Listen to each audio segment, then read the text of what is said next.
ಎಲ್ಲರಿಗೂ ನಮಸ್ಕಾರ. ಬೆಳಿಗ್ಗೆ 8:30 ತಾವೆಲ್ಲರೂ ಸಹ ವಿವಿಧ ಜಿಲ್ಲೆಯಿಂದ, ಬ್ಲಾಕ್ ಕಾಂಗ್ರೆಸ್ ಕಮಿಟಿಯಿಂದ, ಜಿಲ್ಲಾ ಕಾಂಗ್ರೆಸ್ ಕಮಿಟಿಯಿಂದ ತಾವು ಬೆಂಗಳೂರು ನಗರಕ್ಕೆ ಆಗಮಿಸಿದ್ದೀರಿ. ಈ ಒಂದು ಸಂಕಲ್ಪ ಸಮಾವೇಶದಲ್ಲಿ ಪಾಲ್ಗೊಂಡು ಮುಂದೆ ಬರ್ತಕ್ಕಂಥ ದಿನಗಳಲ್ಲಿ ಕಾಂಗ್ರೆಸ್ ಪಕ್ಷದ ನಿರ್ಣಯಗಳನ್ನು ಮುಂದೆ ನಡೆಸ್ಕೊಂಡು ಹೋಗಲಿಕ್ಕೆ ತಾವೆಲ್ಲರೂ ಸಹ ಬಂದಿದ್ದೀರಿ. ಅದಕ್ಕೋಸ್ಕರ ವೈಯಕ್ತಿಕವಾಗಿ ಕಾಂಗ್ರೆಸ್ ಪಕ್ಷದ ಪರವಾಗಿ ತಮ್ಮೆಲ್ಲರಿಗೂ ಸಹ ಸ್ವಾಗತವನ್ನು ಬಯಸ್ತೇನೆ. ಇವತ್ತು ನನ್ನ ಜೀವನದಲ್ಲಿ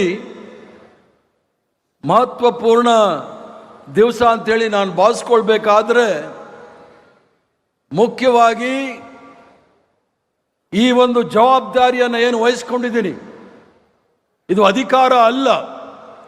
ಈ ಜವಾಬ್ದಾರಿಯನ್ನು ವಹಿಸ್ಕೊಂಡಿರ್ತಕ್ಕಂಥದ್ದು 141 ವರ್ಷ ಈ ರಾಷ್ಟ್ರದಲ್ಲಿ ರಾಷ್ಟ್ರ ಸೇವೆ ಮಾಡ್ಕೊಂಡು ಬಂದಿರತಕ್ಕಂಥ ಒಂದು ಪವಿತ್ರವಾದ ರಾಜಕೀಯ ಪಕ್ಷ ಆಗಿರ್ತಕ್ಕಂಥ ಕಾಂಗ್ರೆಸ್ ಪಕ್ಷದ ನೇತೃತ್ವವನ್ನು ವಹಿಸಲಿಕ್ಕೆ ನಮಗೆಲ್ಲರೂ ಸಹ ಅವಕಾಶ ಮಾಡಿಕೊಟ್ಟಂಥ ನಮ್ಮೆಲ್ಲರ ಅಚ್ಚುಮೆಚ್ಚಿನ ನಾಯಕಿ ಸೋನಿಯಾ ಗಾಂಧಿಯವರು, ಅಖಿಲ ಭಾರತ ಕಾಂಗ್ರೆಸ್ ಸಮಿತಿಯ ಅಧ್ಯಕ್ಷರಾದ ಮಲ್ಲಿಕಾರ್ಜುನ್ ಖರ್ಗೆ ಸಾಹೇಬರು, ನನ್ನ ಅಚ್ಚುಮೆಚ್ಚಿನ ನಾಯಕ ಆಗಿರ್ತಕ್ಕಂಥ ರಾಹುಲ್ ಗಾಂಧಿಯವರು ಹಾಗೂ ಪ್ರಿಯಾಂಕಾ ಗಾಂಧಿಯವರು ಮತ್ತು ಆಲ್ ಇಂಡಿಯಾ ಕಾಂಗ್ರೆಸ್ ಕಮಿಟಿಯ ಪ್ರಧಾನ ಕಾರ್ಯದರ್ಶಿಗಳಾಗಿರ್ತಕ್ಕಂಥ ವೇಣುಗೋಪಾಲ್ರವರು ಮತ್ತು ಸುರ್ಜೇವಾಲಾರವರು ಈ ಒಂದು ಅವಕಾಶವನ್ನು ಕಲ್ಪಿಸ್ಕೊಟ್ಟಿದ್ದಾರೆ. ಅವರಿಗೆ ನಾನು ಶತಕೋಟಿ ನಮಸ್ಕಾರಗಳನ್ನು ಸಲ್ಲಿಸ್ತಾ ತಮ್ಮ ಮುಂದೆ ಎರಡು ಮಾತಾಡಲಿಕ್ಕೆ ಬೀಳ್ತೇನೆ.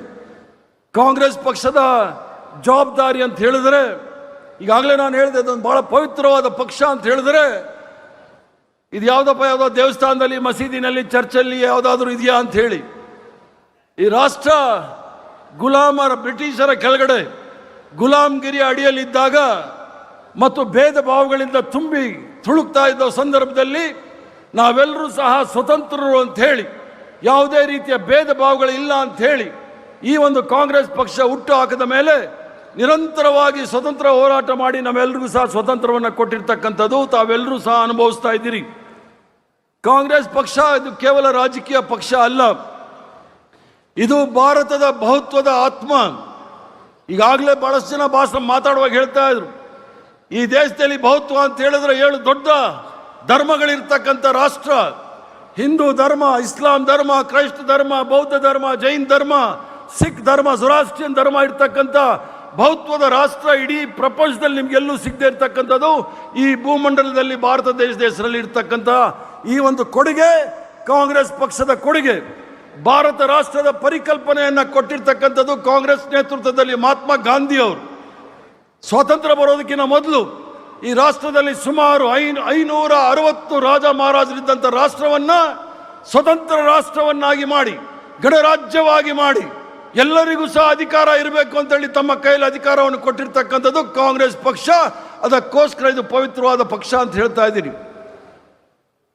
ಅದ್ರ ಜೊತೆಗೆ ಕಾಂಗ್ರೆಸ್ ಪಕ್ಷ ಕೇವಲ ಸರ್ಕಾರ, ಚುನಾವಣೆ, ಮಂತ್ರಿ, MLA, MLC, MP ಆಗುವಂಥದ್ದಲ್ಲ. ಈ ರಾಷ್ಟ್ರಕ್ಕೆ ಕೊಟ್ಟಿರ್ತಕ್ಕಂಥ ಬಾಬಾ ಸಾಹೇಬ್ ಭೀಮ್ರಾವ್ ಅಂಬೇಡ್ಕರ್ ಅವರು, ಪಂಡಿತ್ ಜವಾಹರ್ಲಾಲ್ ನೆಹರೂರವರ ನೇತೃತ್ವದಲ್ಲಿ ಕೊಟ್ಟಿರ್ತಕ್ಕಂಥ ಸಂವಿಧಾನವನ್ನು ರಕ್ಷಣೆ ಮಾಡಿಕೊಂಡು ಮುಂದೆ ತೆಗೆದುಕೊಂಡು ಹೋಗ್ತಕ್ಕಂಥ ದೊಡ್ಡ ಸಂಕಲ್ಪವನ್ನು ನಾವು ತೆಗೆದುಕೊಳ್ಬೇಕಾಗಿದೆ. ಈಗಾಗಲೇ ನಮಗೂ ಸಹ ಎಲ್ಲ ವಯಸ್ಸಾಗ್ತಾ ಇದೆ. ಈ ಒಂದು ಸಂಕಲ್ಪ ಸಮಾವೇಶದಲ್ಲಿ ಈ ಒಂದು ಏನು ಮುಖ್ಯಮಂತ್ರಿಗಳು ಈಗಾಗಲೇ ಹೇಳಿದ್ದಾರೆ, 5 ವರ್ಷದಲ್ಲಿ 28 ಮತ್ತು 29 ಅಂತ ಹೇಳಿ, ಇವೆಲ್ಲಕ್ಕೂ ಸಹ ನಮ್ಮ ಮುಂದೆ ದೊಡ್ಡ ಸವಾಲಿದೆ. ಈ ಸವಾಲನ್ನ ಎದುರಿಸಲಿಕ್ಕೋಸ್ಕರ ನಮ್ಮ ಜೊತೆ ಆಲ್ ಇಂಡಿಯಾ ಕಾಂಗ್ರೆಸ್ ಕಮಿಟಿ ಅಧ್ಯಕ್ಷರಾದ ಖರ್ಗೆ ಸಾಹೇಬರ ಜೊತೆ ಮತ್ತು ವರ್ಕಿಂಗ್ ಕಮಿಟಿಯ ಸದಸ್ಯರಾಗಿರ್ತಕ್ಕಂಥ ಮಾಜಿ ಮುಖ್ಯಮಂತ್ರಿಗಳಾಗಿರ್ತಕ್ಕಂಥ ಸಿದ್ದರಾಮಯ್ಯನವರು, ಅಖಿಲ ಭಾರತ ಕಾಂಗ್ರೆಸ್ ಸಮಿತಿಯ ಪ್ರಧಾನ ಕಾರ್ಯದರ್ಶಿಗಳಾದಂಥ ಸುರ್ಜೇವಾಲಾರವರು, ಕರ್ನಾಟಕ ರಾಜ್ಯದ ನೂತನವಾಗಿ ನೇಮಕಗೊಂಡಿರ್ತಕ್ಕಂಥ ಮುಖ್ಯಮಂತ್ರಿಗಳಾಗಿರ್ತಕ್ಕಂಥ DK ಶಿವಕುಮಾರ್ ಅವರು, ವೇದಿಕೆ ಮೇಲೆ ಕುಳಿತಿರ್ತಕ್ಕಂಥ ಎಲ್ಲ ನಾಯಕರು. ನಾನು ಮಾತಾಡೋದಕ್ಕಿಂತ ಮೊದಲು ಇನ್ನೂ ಹಲವಾರು ನಾಯಕರು ಮಾತಾಡಬೇಕಾಯಿತು. ಸಮಯದ ಅಭಾವದಿಂದ ನಾಯಕರು ಹೇಳಿದ ತಕ್ಷಣ ಆ ಹೆಸರುಗಳು ಮಾತ್ರ ನಾನು ಹೇಳ್ತೀನಿ. ನಮ್ಮ ಮುನಿಯಪ್ಪನವರು ಮಾತಾಡಬೇಕಾಗಿತ್ತು, ಸತೀಶ್ ಜಾರಕಿಹೊಳಿ ಅವರು ಮಾತಾಡಬೇಕಾಗಿತ್ತು, ಜಮೀರ್ ಅಹಮದ್ ಅವರು ಮಾತಾಡಬೇಕಾಗಿತ್ತು. ಆದರೆ ಸಮಯದ ಅಭಾವದಿಂದ ನಾನೇ ಮಾತಾಡಿದ್ದದ ನಂತರ ಸಿದ್ದರಾಮಯ್ಯನವರು ಮಾತಾಡ್ತಾ ಇದ್ದಾರೆ. ಅದರ ಜೊತೆಗೆ ತಾವು ಕಾಂಗ್ರೆಸ್ ಪಕ್ಷದ ಸ್ವತಂತ್ರ ಹೋರಾಟದ ಪರಂಪರೆ ಇರ್ತಕ್ಕಂಥವ್ರು, ನಮ್ಮ ಶತ್ರುಗಳು ಅಂತ ಹೇಳೋದಿಲ್ಲ, ವಿರೋಧಿಗಳು ಅಂತ ಹೇಳ್ತಕ್ಕಂಥ ಭಾರತೀಯ ಜನತಾ ಪಾರ್ಟಿಯವರು ಮತ್ತು RSS ರವರು ಏನು ಸ್ವತಂತ್ರ ಹೋರಾಟದಲ್ಲಿ ಯಾವುದೇ ರೀತಿಯ ಕೊಡುಗೆ ಇಲ್ಲದಿರ್ತಕ್ಕಂಥ ಭಾರತೀಯ ಜನತಾ ಪಾರ್ಟಿಯ ಮತ್ತು RSS ರವರು ನಮ್ಮ ಮುಂದೆ ದೊಡ್ಡ ಸವಾಲನ್ನೇ ತಂದಿಟ್ಟಿದ್ದಾರೆ. ಆ ಸವಾಲು ಏನು ಅಂತ ಹೇಳಿದರೆ, ಸಾಂವಿಧಾನಿಕ ಹುದ್ದೆಗಳನ್ನು, ಸಾಂವಿಧಾನಿಕ ಸಂಸ್ಥೆಗಳನ್ನು ಸಂಪೂರ್ಣವಾಗಿ ಅವರ ಅಡಿಯಾಳುಗಳನ್ನಾಗಿ ಮಾಡಿಕೊಂಡು ಸಂಪೂರ್ಣವಾಗಿ ಪ್ರಜಾಪ್ರಭುತ್ವವನ್ನು, ಸಂವಿಧಾನವನ್ನೇ ಬುಡಮೇಲು ಮಾಡಲಿಕ್ಕೆ ಪ್ರಯತ್ನ ಮಾಡ್ತಾ ಇದ್ದಾರೆ. ಯಾಕಂದರೆ ಭಾರತೀಯ ಜನತಾ ಪಾರ್ಟಿಯವರು ಅವರ ಏನು ಪಿತೃಪಕ್ಷ ಅಂತ ಹೇಳ್ತಾರೆ RSSನ ಒಂದು ರಾಜಕೀಯ ಘಟಕ ಭಾರತೀಯ ಜನತಾ ಪಾರ್ಟಿ. ತ್ರಿವರ್ಣ ಧ್ವಜದ ವಿರುದ್ಧ ಇದ್ದಂಥವ್ರು, ಸಂವಿಧಾನದ ವಿರುದ್ಧ ಇದ್ದಂಥವ್ರು, ಸ್ವತಂತ್ರ ಹೋರಾಟದ ವಿರುದ್ಧ ಇದ್ದಂಥವ್ರು ಇವತ್ತು ಯಾವುದೋ ವಾಮ ಮಾರ್ಗದಿಂದ ಬಂದು ಅಧಿಕಾರವನ್ನು ಹಿಡಿದು ಸಂವಿಧಾನವನ್ನು ಸಹ ಮುಗಿಸ್ಲಿಕ್ಕೆ ಹೋಗ್ತಕ್ಕಂಥ ಕೆಲಸ ಮಾಡ್ತಾ ಇದ್ದಾರೆ. ಇದು ತಮ್ಮ ಸ್ವಾತಂತ್ರ್ಯವನ್ನು ಕಿತ್ಕೊಳ್ತಕ್ಕಂಥ ಕೆಲಸ ಯಾರು ಬ್ರಿಟಿಷರು ಮಾಡ್ತಾ ಇದ್ರು ಅದನ್ನು ಮಾಡ್ಲಿಕ್ಕೆ ಕೊಡ್ತಾ ಇದ್ದಾರೆ. ಅದಕ್ಕೆ ನಾವೆಲ್ಲರೂ ಸಹ ಎಚ್ಚರದಿಂದ ಇರಬೇಕಾಗತ್ತೆ. ಅದ್ರ ಜೊತೆಗೆ ಈಗಾಗಲೇ ಮಾನ್ಯ ಮುಖ್ಯಮಂತ್ರಿಗಳು ಮತ್ತು ನಮ್ಮೆಲ್ಲರ ಅಚ್ಚುಮೆಚ್ಚಿನ ನಾಯಕರಾದ ಖರ್ಗೆ ಸಾಹೇಬರು ಮಾತಾಡುವಾಗ ವೋಟ್ ಚೋರಿ ಬಗ್ಗೆ ಮಾತಾಡಿದ್ರು, SIR ಬಗ್ಗೆ ಮಾತಾಡಿದ್ರು. ಆದರೆ SIR ಬಗ್ಗೆ ಮಾತಾಡುವಾಗ ಅದರಲ್ಲಿ ಆಗ್ತಕ್ಕಂಥ ಅನಾಹುತಗಳು, ಈ ರಾಷ್ಟ್ರದಲ್ಲಿರ್ತಕ್ಕಂಥ ಮತಪಟ್ಟಿಯಲ್ಲಿರ್ತಕ್ಕಂಥ ಹೆಸರುಗಳನ್ನು ಕೈಬಿಟ್ಟು ಅವ್ರದ್ದೇ ಆದ ರೀತಿಯ ಮಾಡಲಿಕ್ಕೆ ಹೊರಡಿರ್ತಕ್ಕಂಥದ್ದನ್ನು ಸಹ ನಾವು ಎಚ್ಚರ ವಹಿಸಬೇಕಾಗತ್ತೆ. ಸ್ವತಂತ್ರ ಪೂರ್ವದಲ್ಲಿ ಚುನಾವಣೆ ನಡೆಯೋ ಸಂದರ್ಭದಲ್ಲಿ ಯಾರು ಮತ ಚಲಾವಣೆ ಮಾಡ್ತಾರೆ ಅಂತ ಒಂದು ಇತಿಹಾಸ ನೀವು ನೋಡಿದಾಗ, ಯಾರು ಟ್ಯಾಕ್ಸ್ ಕಟ್ತಾರೋ ಅವ್ರಿಗೆ ಮಾತ್ರ ಮತ ಚಲಾವಣೆ ಮಾಡ್ತಕ್ಕಂಥ ಪರಿಸ್ಥಿತಿ ಇತ್ತು. ಸ್ವತಂತ್ರ ಬಂದ ನಂತರ ಸಮಾಜದಲ್ಲಿರ್ತಕ್ಕಂಥ ಕಟ್ಟಕಡೆಯ ವ್ಯಕ್ತಿ, ಕಟ್ಟಕಡೆಯ ಪಂಕ್ತಿಯಲ್ಲಿರ್ತಕ್ಕಂಥ ಕಟ್ಟಕಡೆಯ ವ್ಯಕ್ತಿ ಕೂಡ ತಮ್ಮ ಮತವನ್ನು ಚಲಾವಣೆ ಮಾಡಿ 5 ವರ್ಷಕ್ಕೆ ಅವ್ರಿಗೆ ಬೇಕಾದಂಥ ಸರ್ಕಾರವನ್ನು ಆರಿಸ್ಕೊಡ್ತಕ್ಕಂಥ ಒಂದು ದೊಡ್ಡ ಪ್ರಜಾಪ್ರಭುತ್ವದ ಶಕ್ತಿಯನ್ನು ನಮ್ಮ ಕೈ ಕೊಟ್ಟಿದ್ದಾರೆ. ಅದಕ್ಕೋಸ್ಕರ ವಿಶೇಷ ತೀವ್ರ ಪರಿಷ್ಕರಣಾ SIR ಅಂತ ಏನು ಹೇಳ್ತೀವಿ, ಅದರ ಮೂಲಕ ನಮ್ಮ ಹಕ್ಕನ್ನು ಕಸಿದುಕೊಳ್ಳಕ್ಕೆ ಪ್ರಯತ್ನ ಮಾಡ್ತಾ ಇದ್ದಾರೆ. ಅದರ ವಿರುದ್ಧ ನಾವೆಲ್ಲರೂ ಸಹ ಹೋರಾಟ ಮಾಡಬೇಕಾಗತ್ತೆ. ಇದು ಯಾಕೆ ಹೇಳ್ತಾ ಇದ್ದೀನಿ ಅಂತ ಹೇಳಿದ್ರೆ, ಶಿವಕುಮಾರ್ ಅವರು ಮಾತಾಡುವಾಗ ಹೇಳಿದ್ರು, ಕಾಂಗ್ರೆಸ್ ಪಕ್ಷದಲ್ಲಿ ಯಾವುದೇ ಧರ್ಮ, ಜಾತಿ, ಭಾಷೆ ಇಲ್ಲ ಅಂತ ಹೇಳಿ. ನಾನಾದರೂ ಹೇಳಲಿಕ್ಕೆ ಇಚ್ಛೆ ಬೀಳ್ತೇನೆ, ನಮ್ಮ ಧರ್ಮ, ಕಾಂಗ್ರೆಸ್ ಪಕ್ಷದ ಧರ್ಮ ತ್ರಿವರ್ಣ ಧ್ವಜ ಅನ್ನೋದನ್ನು ಬಹಳ ಧೈರ್ಯವಾಗಿ ನೀವು ಹೇಳಬೇಕಾಗತ್ತೆ. ನಮ್ಮ ಧರ್ಮ ತ್ರಿವರ್ಣ ಧ್ವಜ, ನಮ್ಮ ಪವಿತ್ರವಾದ ಗ್ರಂಥ, ನಮ್ಮ ಸಂವಿಧಾನ, ನಮ್ಮ ಜಾತಿ ಕಾಂಗ್ರೆಸ್ ಪಕ್ಷ ಅಂತೇಳಿ ಧೈರ್ಯವಾಗಿ ಹೇಳಿ ನಾವು ಮುಂದೆ ಹೋಗ್ಬೇಕಾಗತ್ತೆ. ಯಾಕಂದರೆ ಕಾಂಗ್ರೆಸ್ ಪಕ್ಷದಲ್ಲಿ ಈ ರಾಷ್ಟ್ರದಲ್ಲಿ ಯಾವುದೇ ಅಧಿಕೃತವಾದ ಧರ್ಮ ಇಲ್ಲ. ಈ ದೇಶದಲ್ಲಿ ಎಲ್ಲ ಧರ್ಮವೂ ಸಹ ಅವರ ಧರ್ಮವನ್ನು ಆಚರಣೆ ಮಾಡಲಿಕ್ಕೆ ಅವಕಾಶ ಸಂವಿಧಾನದಲ್ಲಿ ಮಾಡಿಕೊಟ್ಟಿದೆ, ಕಾಂಗ್ರೆಸ್ ಪಕ್ಷ ಮಾಡಿಕೊಟ್ಟಿದೆ. ಯಾರಿಗೂ ಸಹ ನಿರ್ಬಂಧ ಇಲ್ಲ, ಯಾವುದೇ ಧರ್ಮ ಆಚರಣೆ ಮಾಡಲಿಕ್ಕೆ ಯಾರಿಗೂ ಸಹ ನಿರ್ಬಂಧ ಇಲ್ಲ, ಯಾವುದೇ ಭಾಷೆ ಮಾತಾಡಲಿಕ್ಕೆ ಯಾವುದೇ ನಿರ್ಬಂಧ ಇಲ್ಲ. ಆದರೆ ಭಾರತೀಯ ಜನತಾ ಪಾರ್ಟಿ RSS ಅವರು ಧರ್ಮಾಧಾರಿತ ರಾಜಕಾರಣ ಮಾಡಿಕೊಂಡು ಈ ರಾಷ್ಟ್ರದಲ್ಲಿ ಅಶಾಂತಿಯನ್ನು ಸೃಷ್ಟಿ ಮಾಡಲಿಕ್ಕೆ ನಿರಂತರವಾಗಿ ಪ್ರಯತ್ನ ಮಾಡ್ತಾ ಇದ್ದಾರೆ. ಅದಕ್ಕೋಸ್ಕರ ತಾವೆಲ್ಲರೂ ಸಹ ಕರ್ನಾಟಕದವರ ಆದ ಜ್ಞಾನಪೀಠ ಪ್ರಶಸ್ತಿ ಪಡೆದಂಥ ಕುವೆಂಪುರವರ ಕವನವನ್ನು ಕೇಳಿರ್ಬೋದು. ಓ ಬನ್ನಿ ಸೋದರರೇ, ಗುಡಿ ಚರ್ಚು ಮಸೀದಿಗಳ ಬಿಟ್ಟು ಹೊರ ಬನ್ನಿ, ಮೌಢ್ಯತೆಯ ಮಾರಿಯನ್ನು ಹೊರದೂಡ ಬನ್ನಿ, ಬಡತನವ ಬುಡ ಮೇಲ ಕೀಳ ಬನ್ನಿ, ಬನ್ನಿ ಸೋದರರೇ ವಿಶ್ವಪಥಕ್ಕೆ ಅಂತೇಳಿ ಕುವೆಂಪುರವ್ರು ಏನು ಹೇಳಿದ್ರು ನೋಡಿ, ಅದನ್ನು ನಾವು ಸಾಕ್ಷಾತ್ಕಾರವಾಗಿ ಅನುಷ್ಠಾನಕ್ಕೆ ನಿರಂತರವಾಗಿ 80 ವರ್ಷದಿಂದ ತಂದಿರ್ತಕ್ಕಂಥದ್ದು ನಾವೆಲ್ಲೂ ಸಹ ನೋಡಿದ್ದೇವೆ. ಅದಲ್ಲದೆ ನಾವು 2023ನೇ ಇಸ್ವಿಯಲ್ಲಿ ಭಾಳ ನಮ್ಮ ಪ್ರಣಾಳಿಕೆಯ ಶೀರ್ಷಿಕೆ ಭಾಳ ಸ್ಪಷ್ಟವಾಗಿ ಹೇಳಿತ್ತು. ಅದೇ ನಮ್ಮ ನಾಡಗೀತೆಯ ಒಂದು ಅಂಗ, ಸರ್ವ ಜನಾಂಗದ ಶಾಂತಿಯ ತೋಟ, ರಸಿಕರ ಕಣ್ಗಳು ಸೆಳೆಯುವ ನೋಟ, ಹಿಂದೂ ಮುಸ್ಲಿಂ ಕ್ರೈಸ್ತ ಮುಸಲ್ಮಾನ ಪಾರ್ಸಿಕರ ಜೈನರ ತಾಣ ಅಂಥೇಳಿ.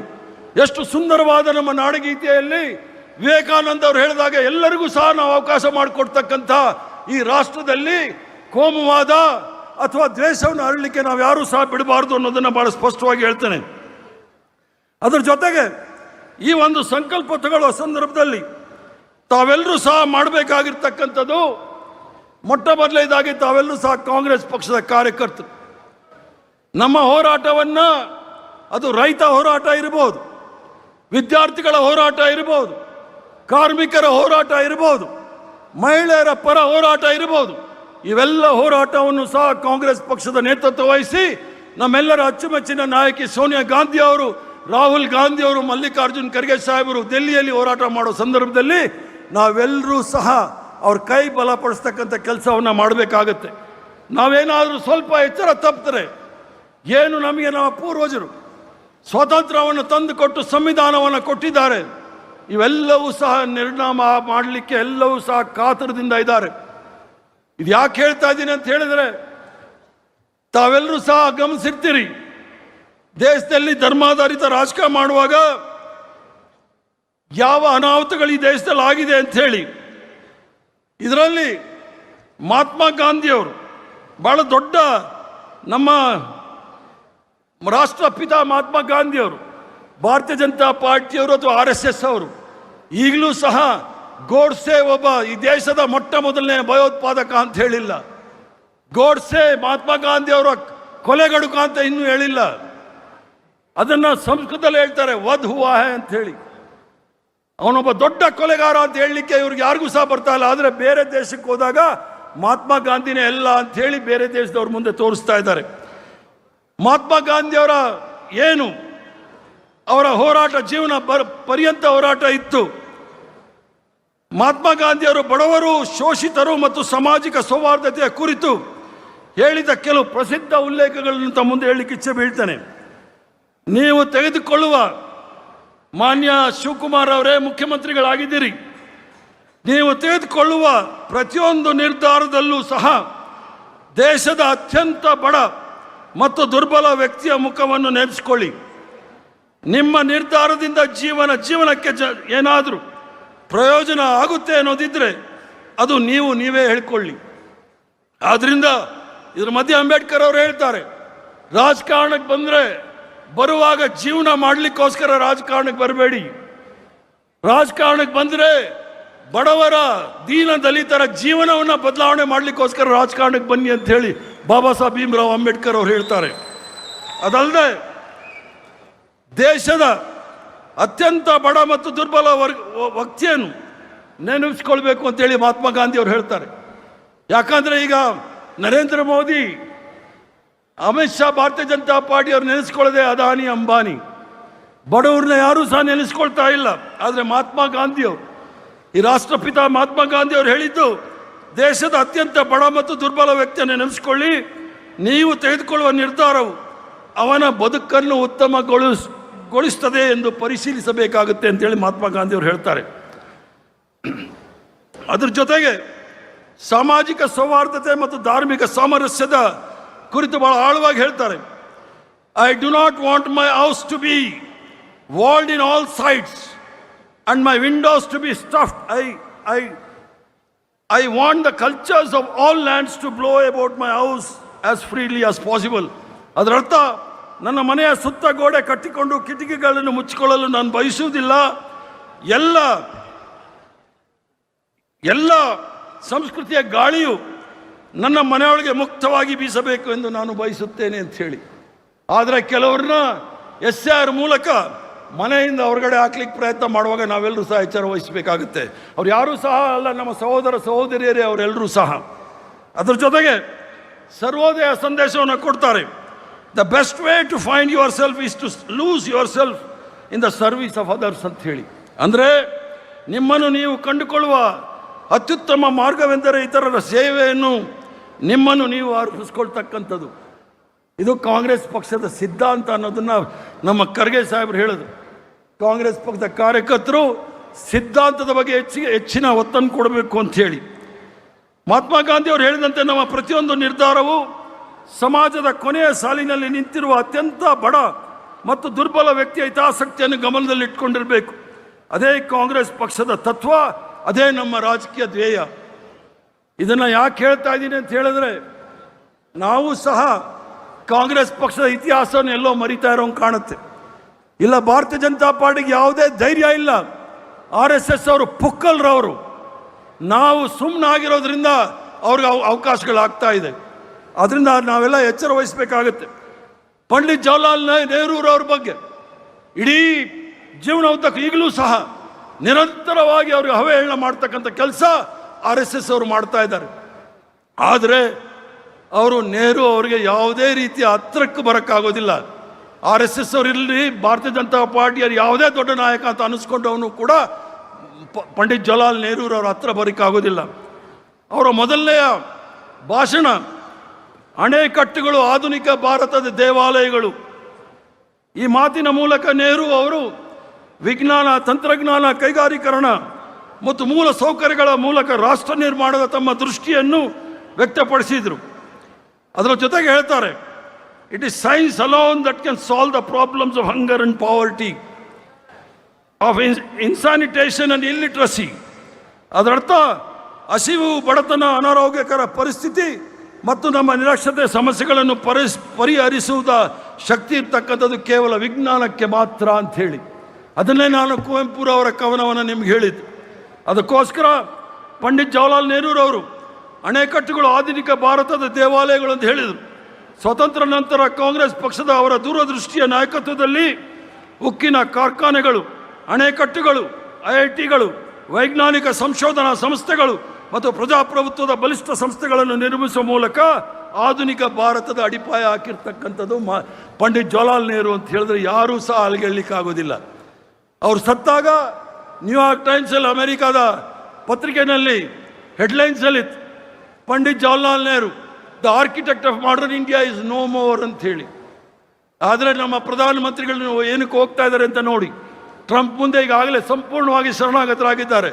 ಸರೆಂಡರ್ ಮೋದಿ ಅಂತ ಹೇಳಿ ನಮ್ಮ ನಾಯಕ ರಾಹುಲ್ ಗಾಂಧಿ ಅವರು ಸುಮ್ಮನೆ ಹೇಳ್ತಾ ಇಲ್ಲ, ಸಂಪೂರ್ಣವಾಗಿ ಸರೆಂಡರ್ ನಾವು ನೋಡ್ತಾ ಇದ್ದೀವಿ. ಅದರ ಜೊತೆಗೆ ಇಂದಿರಾ ಗಾಂಧಿ ಅವರು, ನಾವೆಲ್ಲರೂ ಸಹ ಅವರ ಅಡಿಗೆ ಕೆಲಸ ಮಾಡಿದಂಥವ್ರು. ಅವಕಾಶಗಳ ಚಿಕ್ಕಮಗಳೂರು ಚುನಾವಣೆಯಲ್ಲೂ ಸಹ ಸಿಕ್ಕಿತ್ತು. ಇಂದಿರಾ ಗಾಂಧಿ ಅವರು ಅವರ ರಾಜಕೀಯ ಜೀವನದಲ್ಲಿ ಬಡತನ ನಿರ್ಮೂಲನೆ ಮತ್ತು ರಾಷ್ಟ್ರೀಯ ಭದ್ರತೆ ಬಗ್ಗೆ ಎರಡು ಬಹಳ ನಿಖರವಾದ ವಿಚಾರಗಳನ್ನು ಮುಂದಿಟ್ಕೊಂಡಿದ್ರು. ಬಡತನವನ್ನು ನಿರ್ಮೂಲನೆ ಮಾಡಿ ಗರೀಬಿ ಹಟಾವ್ ಅಂತ ಹೇಳಿದಾಗ ಅವರ ಘೋಷಣೆ ಇದು ಕೇವಲ ಚುನಾವಣೆ ಘೋಷಣೆ ಆಗಿರದೆ ಸಮಾಜದ ಕೊನೆಯ ವ್ಯಕ್ತಿಗೂ ಅಭಿವೃದ್ಧಿಯ ಫಲ ತಲುಪಬೇಕು ಎಂಬ ಅವರ ಬದ್ಧತೆಯ ಪ್ರತೀಕವಾಗಿತ್ತು. The struggle against poverty is not merely an economic struggle, it is a struggle for human dignity. ಬಡತನದ ವಿರುದ್ಧ ಹೋರಾಟ ಕೇವಲ ಆರ್ಥಿಕ ಹೋರಾಟವಲ್ಲ, ಇದು ಮಾನವ ಘನತೆಯನ್ನು, ಸ್ವಾಭಿಮಾನವನ್ನು ಉಳಿಸ್ತಕ್ಕಂಥ ಹೋರಾಟ ಅಂತ ಹೇಳಿ ನಮ್ಮೆಲ್ಲರ ಅಚ್ಚುಮೆಚ್ಚಿನ ನಾಯಕಿ ಇಂದಿರಾ ಗಾಂಧಿ ಅವರು ಹೇಳಿರ್ತಕ್ಕಂಥದ್ದು. ರಾಷ್ಟ್ರೀಯ ಬದ್ಧತೆಯ ವಿಚಾರ ಬಂದಾಗ ತಾವೆಲ್ಲರೂ ಸಹ ನೋಡಿದಿರಿ. ಯಾವತ್ತೂ ಸಹ ಅಮೆರಿಕದ ಅಧ್ಯಕ್ಷ ನಿಕ್ಸನ್ ಇವರಿಗೆ ಭಾಳ ಬೆದರಿಕೆಯನ್ನು ಒದ್ದಾಗಲೂ ಸಹ 7 ಫ್ಲೀಟ್ ಅಂತೇಳಿ ದೊಡ್ಡ ಯುದ್ಧ ನೌಕೆಗಳನ್ನು ಬೆಂಗಾಲ ಕೊಲ್ಲಿಯಲ್ಲಿ ಬಂದಾಗಲೂ ಸಹ ಯಾವುದೇ ರೀತಿಗೆ ಅಂಜದೆ ರಷ್ಯಾದವ್ರ ಜೊತೆಗೆ ಒಂದು ಒಪ್ಪಂದವನ್ನು ಮಾಡಿಕೊಂಡು ದಿಟ್ಟತನದಿಂದ ಧೈರ್ಯವಾಗಿ ಎದುರಿಸಿ ಬಾಂಗ್ಲಾದೇಶವನ್ನು ಬೇರೆ ಮಾಡಿದಂಥ ಕೀರ್ತಿ ಯಾವ ನಾಯಕರಿಗೂ ಈ ದೇಶದಲ್ಲಿದ್ದ ಅದು ಇಂದಿರಾ ಗಾಂಧಿ ಅವ್ರಿಗೆ ಮಾತ್ರ ಇರ್ತಕ್ಕಂಥದ್ದು ಹೇಳಲಿಕ್ಕೆ ಇಚ್ಛೆ ಬೀಳ್ತೇನೆ. ಅದಲ್ಲದೆ ಅವ್ರು ಹೇಳ್ತಾರೆ, ಒಂದು ರಾಷ್ಟ್ರದ ನಿಜವಾದ ಶಕ್ತಿ ಅದು ಇತರರಿಂದ ಏನು ಪಡೆದುಕೊಳ್ಳುತ್ತದೆ ಎಂಬುದರಲ್ಲಿ ಇಲ್ಲ, ತನ್ನ ಸ್ವಂತ ಸಾಮರ್ಥ್ಯದಿಂದ ಏನು ಸಾಧಿಸುತ್ತೆ ಇರ್ತಕ್ಕಂಥದ್ದು. ಇಂದಿರಾ ಗಾಂಧಿ ಅವ್ರ ಕಾಲದಲ್ಲೇ ಹಸಿರು ಕ್ರಾಂತಿ, ಬಡತನದಲ್ಲಿ ನಾವೆಲ್ಲರೂ ಸಹ ಅಮೆರಿಕಾಯಿಂದ ಗೋಧಿ ಬರ್ತಾ ಇತ್ತು P4 ಅಂತೇಳಿ, ಭಾಳ ಹಿರಿಯರಿದ್ರೆ ಗೊತ್ತಾಗುತ್ತೆ. ಬಡತನದಲ್ಲಿ ನಾವೆಲ್ಲರೂ ಇದ್ದಾಗ ತಿನ್ನಕ್ಕೆ ಒಂದೊಟ್ಟು ಊಟ ಇಲ್ಲದೆ ಇರೋ ಸಂದರ್ಭದಲ್ಲಿ ಇಂದಿರಾ ಗಾಂಧಿ ಅವರು ಸ್ವಾಮಿನಾಥನ್ ಅವರ ನೇತೃತ್ವದಲ್ಲಿ ರಾಷ್ಟ್ರದ ಕೃಷಿ ನೀತಿಯನ್ನು ಮಾಡಿ ಹಸಿರು ಕ್ರಾಂತಿಯನ್ನು ಮಾಡಿದಂಥ ಕೀರ್ತಿ ಇಂದಿರಾ ಗಾಂಧಿ ಅವ್ರಿಗೆ ಬರುತ್ತೆ. ಇವತ್ತೇನಾದರೂ ಇಡೀ ಪ್ರಪಂಚದಲ್ಲಿ ಅತ್ಯಂತ ಹೆಚ್ಚಿನ ಅಕ್ಕಿ ಬೆಳೀತಕ್ಕಂಥ ರಾಷ್ಟ್ರ ಇದ್ದರೆ ಅದು ಭಾರತ ದೇಶ. ಅದು ಮೋದಿ ಮಾಡಿದ್ದಲ್ಲ, ಇಂದಿರಾ ಗಾಂಧಿ ಅವರು ಮಾಡಿದ್ದು. ಇಡೀ ರಾಷ್ಟ್ರದಲ್ಲಿ 2ನೇ ಅತಿ ದೊಡ್ಡ ಹಾಲು ಉತ್ಪಾದನೆಯ ರಾಷ್ಟ್ರ ಅಂತ ಹೇಳಿದ್ರೆ ಅದು ಭಾರತ ದೇಶ. ಮೊದಲು ನಾವು ಅಮೇರಿಕಾದಿಂದ ಮಿಲ್ಕ್ ಪೌಡರ್ ಬರ್ತಿತ್ತು ಮಕ್ಕಳಿಗೆ ಕೊಡೋಕ್ಕೆ. ಇವತ್ತು ನಾವೇ ಬೇರೆ ರಾಷ್ಟ್ರಗಳಿಗೆ ಹಾಲು ಮತ್ತು ಹಾಲಿನ ಪುಡಿಯನ್ನು ಕಳಿಸ್ತಾ ಇರ್ತಕ್ಕಂಥದ್ದು. ಆದ್ದರಿಂದ ಈ ರಾಷ್ಟ್ರ ಏನಾದರೂ ಒಂದು ಬಲಿಷ್ಠ ರಾಷ್ಟ್ರವಾಗಿ ಪ್ರಪಂಚದಲ್ಲಿ ಇದೆ ಅಂತ ಹೇಳಿದರೆ ನಮ್ಮ ಅಚ್ಚುಮೆಚ್ಚಿನ ನಾಯಕರ ಕೊಡುಗೆ. ನಮ್ಮೆಲ್ಲರ ಅಚ್ಚುಮೆಚ್ಚಿನ ನಾಯಕ ರಾಜೀವ್ ಗಾಂಧಿಯವರು, 21ನೇ ಶತಮಾನದ ಕನಸನ್ನು ಕಂಡಿರ್ತಕ್ಕಂಥ ರಾಜೀವ್ ಗಾಂಧಿಯವರು ಯುವ ಶಕ್ತಿ, ತಂತ್ರಜ್ಞಾನ ಮತ್ತು ಆಧುನೀಕರಣದ ಬಗ್ಗೆ ಅವರ ದೃಷ್ಟಿಕೋನವನ್ನು ಪ್ರತಿಬಿಂಬಿಸುವ ಅತ್ಯಂತ ಪ್ರಸಿದ್ಧ ಉಲ್ಲೇಖ ಯಾವುದು ಅಂದರೆ, ಭಾರತವು ಪ್ರಾಚೀನ ದೇಶವಾದರೂ ಯುವ ರಾಷ್ಟ್ರವಾಗಿದೆ. ಯುವಕರಂತೆ ನಾವು ಕೂಡ ಅಪಾರ ಆಶಯಗಳನ್ನು ಹೊಂದಿದ್ದೇವೆ. ನಾನೂ ಕೂಡ ಒಂದು ಕನಸು ಕಾಣುತ್ತೇನೆ. ಬಲಿಷ್ಠ, ಸ್ವತಂತ್ರ, ಸ್ವಾವಲಂಬಿ ಹಾಗೂ ವಿಶ್ವದ ರಾಷ್ಟ್ರಗಳಲ್ಲಿ ಮುಂಚೂಣಿಯಲ್ಲಿರುವ ಭಾರತದ ಕನಸು. 21ನೇ ಶತಮಾನದ ಭಾರತದ ಕುರಿತು ಅವರು ಹೇಳಿದ ಮತ್ತೊಂದು ಪ್ರಸಿದ್ಧ ಮಾತು, ಭಾರತವನ್ನು 21ನೇ ಶತಮಾನಕ್ಕೆ ಪ್ರವೇಶಿಸಲು ನಾವು ಸಜ್ಜುಗೊಳಿಸಬೇಕಾಗಿದೆ ಅಂಥೇಳಿ 18 ವರ್ಷ ಯುವಕರಿಗೆ ಮತದಾನದ ಹಕ್ಕನ್ನು ಸಹ ರಾಜೀವ್ ಗಾಂಧಿಯವರು ಕೊಟ್ಟರು. ರಾಜೀವ್ ಗಾಂಧಿಯವರು ತಂದಂಥ ಮಾಹಿತಿ ತಂತ್ರಜ್ಞಾನ, ದೂರ ಸಂಪರ್ಕ, ಪಂಚಾಯಿತಿ ರಾಜ್ ವ್ಯವಸ್ಥೆ ಮತ್ತು ಯುವ ಶಕ್ತಿಯ ಮೇಲೆ ಇಟ್ಟ ನಂಬಿಕೆ ಇಂದು ಭಾರತ ಡಿಜಿಟಲ್ ಮತ್ತು ಆಧುನಿಕ ಬೆಳವಣಿಗೆಯ ಅಡಿಪಾಯವಾಗಿದೆ. ಅದರ ಕನಸಿನ ಭಾರತವನ್ನು ಸಕಾರಗೊಳಿಸುವುದು ನಮ್ಮೆಲ್ಲರ ಜವಾಬ್ದಾರಿಯಾಗಿದೆ. ನಾವೆಲ್ಲರೂ ಸಹ ಬಹುಶಃ ಇಡೀ ಭಾರತದಲ್ಲಿ ಯಾರು ತಪ್ಪು ತಿಳ್ಕೊಳ್ಬಾರ್ದು ಅಷ್ಟೇ, ಯಾರಾದರೂ ಆ ಒಂದು ಕುಟುಂಬದ ಜೊತೆ ಕೆಲಸ ಮಾಡಿದರೆ, ನಾನು ಇಂದಿರಾ ಗಾಂಧಿ ಅಡಿ ಕೆಲಸ ಮಾಡಿದ್ದೀನಿ, ಸಂಜಯ್ ಗಾಂಧಿಯವ್ರ ಜೊತೆ ಜೈಲಲ್ಲಿದ್ದೆ, ರಾಜೀವ್ ಗಾಂಧಿಯವರು ರಾಜ್ಯಸಭೆಗೆ ತಂದರು, ಸೋನಿಯಾ ಗಾಂಧಿಯವರು ರಾಜ್ಯಸಭೆಗೆ ತಂದರು, ರಾಹುಲ್ ಗಾಂಧಿಯವರು ರಾಜ್ಯಸಭೆಗೆ ತಂದರು, ಈಗ ಪ್ರದೇಶ ಕಾಂಗ್ರೆಸ್ ಕಮಿಟಿ ಅಧ್ಯಕ್ಷರಾಗಿ ಮಾಡಿದ್ದಾರೆ, ಪ್ರಿಯಾಂಕಾ ಗಾಂಧಿ ಜೊತೆ ಕೆಲಸ ಮಾಡಿ 6 ಜನ ಜೊತೆ ಕೆಲಸ ಮಾಡಿರ್ತಕ್ಕಂಥದ್ದೇ ನನ್ನ ದೊಡ್ಡ ಸಂಪತ್ತು, ಆಸ್ತಿ ಅಂತ ಹೇಳಲಿಕ್ಕೆ ಇಚ್ಛೆ ಬೀಳ್ತೇನೆ ನಾನು. ಅದರ ಜೊತೆಗೆ ರಾಜಕೀಯ ವಿಚಾರ ಬಂದಾಗ ಅಕಾಲಿಕ ಮರಣ, ಈ ರಾಷ್ಟ್ರದಲ್ಲಿ ಏನಾದರೂ ದೇಶಕ್ಕೋಸ್ಕರ ಪ್ರಾಣ ಬಿಟ್ಟಿದ್ರೆ ಅದು ಕಾಂಗ್ರೆಸ್ ಪಕ್ಷದ ಇತಿಹಾಸ ಮಾತ್ರ. ಕೋಮು ಸೌಹಾರ್ದತೆಯನ್ನು ಕಾಪಾಡಲಿಕ್ಕೋಸ್ಕರ ಯಾರಾದರೂ ಪ್ರಾಣ ಬಿಟ್ಟಿದ್ರೆ ಅದು ನಮ್ಮೆಲ್ಲರ ರಾಷ್ಟ್ರಪಿತ ಮಹಾತ್ಮ ಗಾಂಧಿಯವರು ಮಾತ್ರ. ಈ ರಾಷ್ಟ್ರಕ್ಕೆ ಏಕತೆಗೆ ಧಕ್ಕೆ ಬಂದಾಗ ಪ್ರಾಣಾರ್ಪಣೆ ಮಾಡಿರ್ತಕ್ಕಂಥದ್ದು ಇಂದಿರಾ ಗಾಂಧಿಯವರು. ಈ ರಾಷ್ಟ್ರದ ಅಖಂಡತೆಗೆ ಧಕ್ಕೆ ಆದಾಗ ಪ್ರಾಣಾರ್ಪಣೆ ಮಾಡಿರ್ತಕ್ಕಂಥದ್ದು ರಾಜೀವ್ ಗಾಂಧಿಯವರು. ಈ ರಾಷ್ಟ್ರದಲ್ಲಿ ಭಾರತೀಯ ಜನತಾ ಪಾರ್ಟಿ ಅಧಿಕಾರಕ್ಕೆ ಬಂದು ಅಟಲ್ ಬಿಹಾರಿ ವಾಜಪೇಯಿ ಅವರ ನೇತೃತ್ವದಲ್ಲಿ ಅಲ್ಲೋಲ ಕಲ್ಲೋಲ ಆಗೋ ಸಂದರ್ಭದಲ್ಲಿ ಕಾಂಗ್ರೆಸ್ ಪಕ್ಷವನ್ನು ಅಧಿಕಾರಕ್ಕೆ ತಂದು ಪ್ರಧಾನಮಂತ್ರಿಯ ಹುದ್ದೆಯನ್ನು ತ್ಯಾಗ ಮಾಡಿದ್ದಾರೆ ಅಂತ ಹೇಳಿದ್ರೆ ಅದು ಸೋನಿಯಾ ಗಾಂಧಿ ಮಾತ್ರ ಅಂತ ಹೇಳಲಿಕ್ಕೆ ನಿಮಗೆ ಇಚ್ಛೆ ಬೀಳ್ತಾನೆ.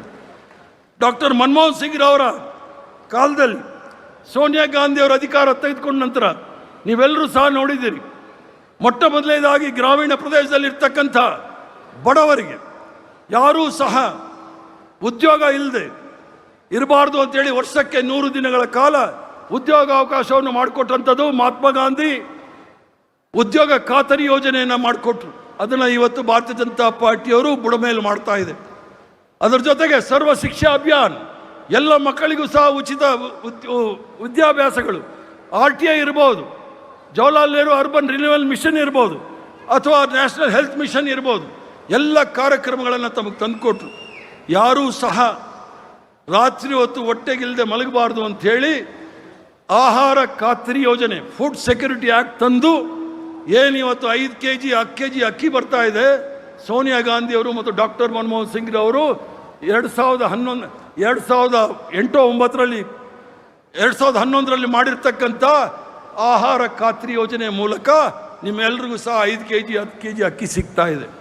ಯಾವುದಾದ್ರೂ ಒಂದು ಕಾರ್ಯಕ್ರಮ ಹೇಳಿ, ಬಡವರ ಬಗ್ಗೆ, ರೈತರ ಬಗ್ಗೆ, ಮಹಿಳೆಯರ ಬಗ್ಗೆ, ಯುವಕರ ಬಗ್ಗೆ, ವಿದ್ಯಾರ್ಥಿಗಳ ಬಗ್ಗೆ ಈ ಒಂದು ಸರೆಂಡರ್ ಮೋದಿ ಯಾವುದಾದ್ರೂ ಒಂದು ಕಾರ್ಯಕ್ರಮ 12 ವರ್ಷದಲ್ಲಿ ಕೊಟ್ಟಿದ್ದಾನೆ ಅಂತ ಹೇಳಿಬಿಡಿ, ನಾನು ಇವತ್ತೇ ರಾಜಕಾರಣ ಬಿಡಲಿಕ್ಕೆ ತಯಾರಿದ್ದೇನೆ.